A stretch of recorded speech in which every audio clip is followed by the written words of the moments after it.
A welcoming handshake set the scene for what U.S. President Joe Biden called major progress in his first face-to-face talks in a year with Chinese leader Xi Jinping. The two agreed on Wednesday to open a presidential hotline to resume communications between their militaries and to work together to curb the opioid crisis in America.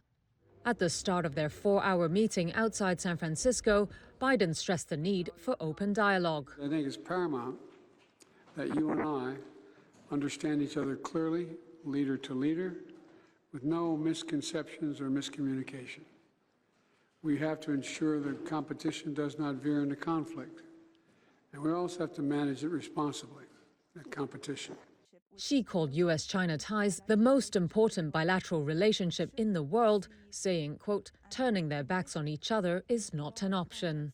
The restart of military-to-military contacts is a significant breakthrough, as China had severed those links after then-House Speaker Nancy Pelosi visited Taiwan in August 2022. And a deal to fight opioids was a key domestic win for Biden, with fentanyl a leading cause of drug overdoses in the United States.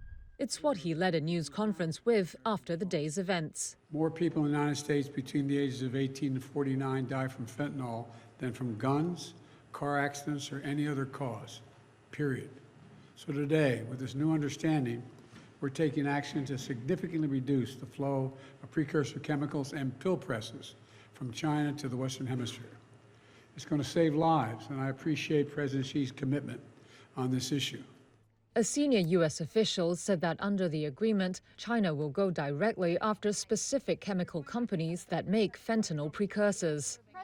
The pair also agreed to get experts together over the risks of artificial intelligence. And Taiwan was discussed, the democratic island China claims as its territory. A U.S. official told reporters Xi described it as the biggest, most potentially dangerous issue in U.S.-China ties.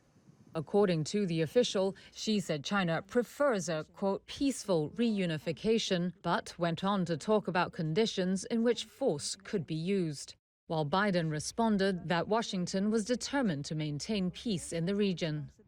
Chinese state media reported that Xi also urged the U.S. to stop sending weapons to Taiwan.